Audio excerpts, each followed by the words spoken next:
Hi guys, welcome to another episode of Discuss on the Pitch. So today we are going to be talking about so many things. The very first thing is we're going to be talking about, of course, AFCON. Carragher has never Carragher as a person has never really stopped, being wanting to be in the media space. And of course now he's back in the media space talking about, AFCON and why AFCON is not important as the Euro Cups and everything. So I discussed about that. I talked about Yardman on AFTV, the lies he told about Mikel Arteta, and I made a correction to that. And also I talked about, of course, what I believe Arsenal fans should actually understand. But unfortunately, my Goldbridge support Manchester United even understands that more than the Arsenal fans. So today we are looking at these three issues. Please stay tuned and please do remember to comment, like, and subscribe to my channel. More importantly, turn on the bell on the channel so that you can actually see more of my videos. Thank you guys as you enjoy it.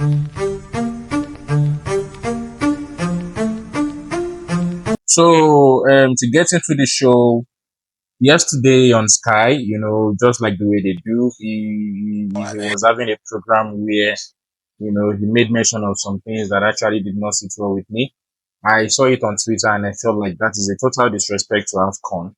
So let us look at it, what he has to say. And this is at the back of the match between Manchester City and Liverpool. We all know how the match went down. We know that, of course, Liverpool destroyed Manchester City with 2 goals to 0, taking them 11 points above Arsenal in the league table. Anyways, let us hear what Carragher has to say. I think the fact he's probably with Egypt and he's probably not playing in the major tournament as such, or maybe got a great chance of winning. I think it's either the Champions League or the major tournament. Normally, the player who excels in that. You're looking at sort of Vinny Jr. and Mbappe right now with Real Madrid looking really good going for the Champions League. Liverpool will be in that conversation, but right now he's certainly the front runner. And Roy, what you've just said then in terms of getting maybe more trophies and league titles, that could actually put him above probably Kenny Dalglish and Steven Gerrard in sort of where he ranks in terms of Liverpool legends, because I think right now he's right on their shoulders. Just say AFCON is a major tournament because a lot of people are saying people not taking that. Say AFCON is a major tournament. Just so you know. No, well, Egypt are not going to win the World Cup, are they? No, but AFCON is AFCON. is big, wasn't it? Remember when him and Mane was going for it and Okay, so let me come in here. You see Carragher's response with that, oh, God, is so much disrespectful. Because what you are basically saying that Salah has limitations because, of course, he plays AFCON, and that may actually be a consideration to why he would never win, the world best footballer. So Salah, of course, as we know this season already, has maybe in competition about maybe 40 something or almost 50 goals this season. And if you're looking at that kind of a performance, it's actually a kind of a performance that truly, truly, truly deserves, a Ballon d'Or consideration. Now, how can Carragher sit down on a television station as big as Sky Sports, on a day like this that Liverpool just trashed Manchester City and belittling AFCON? AFCON has produced top players in the EPL, and that is not even enough. AFCON at the same time is watched across the globe by everybody, or maybe almost everybody. AFCON is at the same level with the one they play in Messi's country. What's the name of that? Copa America. With the ones they play in Europe. With the ones that. So you are saying that it is okay to play the Euros. The likes of Steven Gerrard who play in the Euros, or the likes of Kylian Mbappe who play in the Euros. They have a higher chance of winning the world best, and not Mohamed Salah who currently plays for. In fact, you can't even change your nationality. You can change your club basically, but how can you change your nationality? You cannot change your nationality, and that is one of the big deal. That's one of the big things that is really, really happening that these guys need to understand. How can you be doing? Oh my God! When the fact is there that Mohamed Salah is from Egypt, is their front runner, is doing very well this season. You should be the one to be advocating for fair play. So I do not know how Carragher will sit down here on a talk show like this. In fact, look at what Michael Richards is actually doing. Michael Richards is even trying to correct him, to reprimand him, to let him know that what he's saying is actually wrong. I'm just saying that. It's a fact. It's a fact. You in your It's a place. fact. It's a fact. If you're in the Euros or you're in the Copa America, it's deemed to be big, so the AFCON's in the same level. Of course, it's common sense. Look at what Sturridge is saying. It's common sense. Spawn is in the same level with winning Copa America, winning the Euros. They are in the same level. No one is bigger than the other. So I do not understand where Carragher's criticism is coming from and saying that because you play in AFCON or because you are from Africa, you cannot win the Ballon d'Or. We have had players who have won the Ballon d'Or. We have had George Weah win the Ballon d'Or. We have had a couple of players from Africa win the Ballon d'Or. So what exactly is the problem? Well, I hope he's got a big mantelpiece because he might be able to. You know, to think of the fact that Carragher is even the mouthpiece of Liverpool, you know, when it comes to mainstream media, I personally think he's not doing any favor to Liverpool. I think what he should actually be doing is supporting Mohamed Salah in every way and actually be looking for ways to actually project him in a good way. But what he's doing here is a total disservice to what Mohamed Salah stands for. So guys, what do you think about this? Please do remember to drop your comments and more importantly, turn on the post notification if you are subscribing to my channel, which I'll be very, very happy if you do. You know, if you turn on the post notification, you'll be able to see more of my videos. So this is what I want to say about Carragher because I mean, it was infuriating when I saw the video. I wasn't really happy with what I believe, what I saw him do. So the next thing we are going to be talking about is, of course, we are going to be talking about Arsenal. You know, Arsenal lost their match to West Ham, now taking the point to 11 points. So we are going to be talking about what happened on AFTV and the lies being told by fans. I'm an Arsenal fan. It's quite understandable I'm an Arsenal fan. But then when you see some things, I think it is important that we correct it out. So here is Yardman on AFTV, you know, actually discussing with Robbie, and it's been Arteta out, you don't want to see Arteta anymore, he's not winning titles, he's not this, he's not that.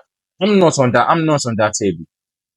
To be very honest with you, I am not on that table because Arteta has actually stopped Arsenal from being a mediocre club. Without Arteta, we would not have had the progress we have had in the last 2 to 3 years. Some 7 years ago, some 6 years ago, we was not even talking about being in the top four. We were not even in the Champions League. Mikel Arteta scaled us up to that level. So I really, really want to clear what Yardman says here. You know, he made some points as well, which are really, really very good. But at the same time, I want to clear what he has to say here. So let me go ahead and play the video.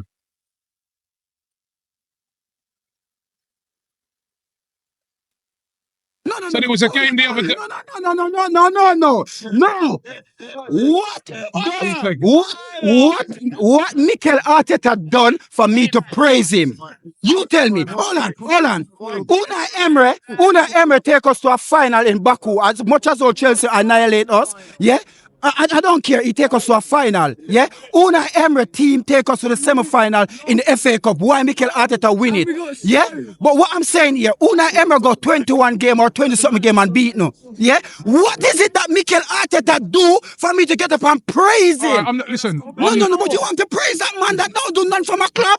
What him do for my club for me to praise him? Can I say something? Give him praise for what? What?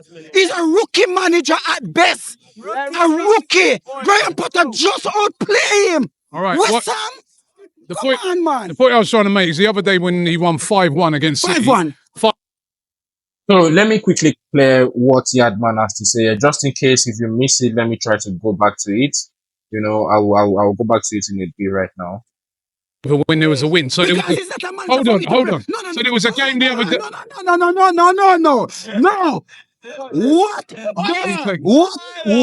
What Mikel Arteta done for me to praise him? You tell me. Hold on. Una Emery take us to a final in Baku as much as all Chelsea annihilate us. Yeah. I don't care. He take us to a final. Yeah. Una Emery team take us to the semi-final in the FA Cup. Why Mikel Arteta win it? Yeah. But what I'm saying here, Una Emery got 21 game or 20-something game and beat no. Yeah. What is it that Mikel Arteta do for me to get up and praise him? Listen. No. But you want to praise that man that. Okay, so let me say what I have to say here. First things first, what Yardman is trying to say is that because Mikel Arteta used a team from Naimere, it means the title he won, in the final. It was also against Chelsea because I remember very, very well. It was in the COVID. We won the FA Cup with goals scored by Aubameyang. I think we won by 2-1 or something. I can't remember the other person that scored. Or maybe Aubameyang scored the 2 goals. Anyways, that team, because it's an Unai Emery's team, Mikel Arteta should not get the glory for winning a title with that team. So basically, Unai Emery still has not won anything. Instead, basically, Arteta has not won anything, even the FA Cup, and that the glory should actually go to Unai Emery. We have seen Tuchel come to Chelsea to pick up a Chelsea that went on to win the Champions League. The squad picked from another person. We have seen Villa-Boas. And currently, right now, we are seeing Arne Slot pick up a Liverpool team, probably winning, the Premier League this season. And more importantly, what we need to know is that Arne Slot really, really just brought in just one player. And that is this guy. I can't even remember his name now. Brought in just one player. And that player is not even having a match time, as far as I'm concerned.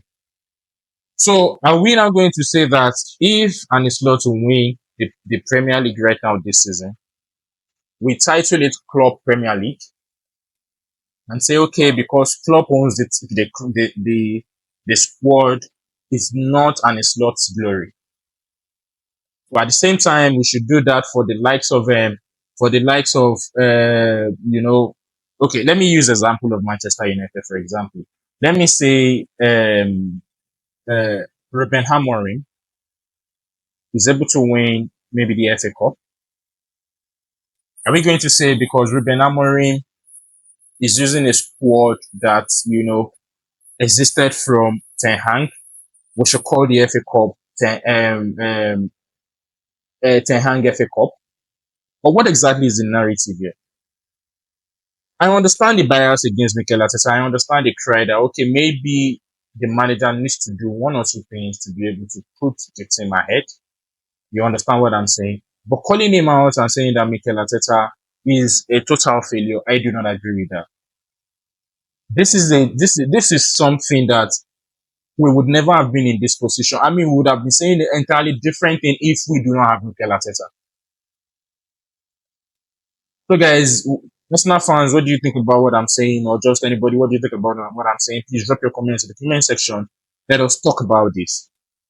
Let us talk about it. I really, really want to hear from you guys. And please turn on the post notification. Next thing I really want to look at is Mark Goldbridge. Okay, so Mark Goldbridge also talked about Arsenal, and what he said here exactly is what is happening at Arsenal. And I honestly really, really thought Arsenal fans should understand this instead of Mark Goldbridge understanding the situation better than Arsenal fans themselves. So guys, let's listen to what Mark Goldbridge has to say, and then we can decide if he is right or he's wrong, and if you think that is also the problem.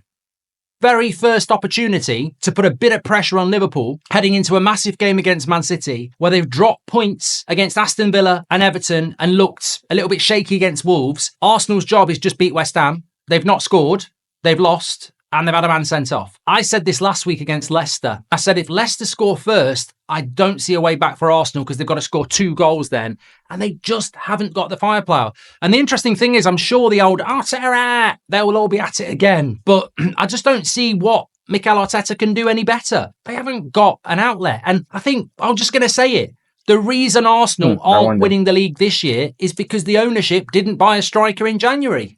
They should have got someone in the summer, but in January there was an opportunity. You were still in the FA Cup, you were still in the Carabao Cup, you were still in a title race, you didn't buy a striker, and now you're out of all of them. And you're trying to win a Champions League when you can't score goals. And that's not on Mikel Arteta, who said he was frustrated. So, yeah, there'll be the normal reaction. Arsenal fans will be calling in. They'll be saying we need to sack Arteta. But unless you're sacking Arteta and the next guy's getting a couple of top-class strikers, I'd say get a top-class striker and see where you are. Last year, you lost the title by 2 points to a very good Man City side. The year before, you lost the title to a treble-winning Man City side. This year, you're going to lose the title to a Liverpool team who've got a better firepower than you. And goals win games. Exactly.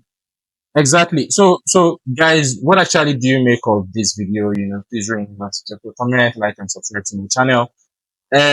Your like is very, very important, and I hope you'll see more of my videos as I keep doing this. And also, please let me know how I can improve on my videos. Thank you so much, guys, for watching my video. So this is the video for now. I'm going to be making another one soon. Keep in touch, guys, and stay blessed. Thank you.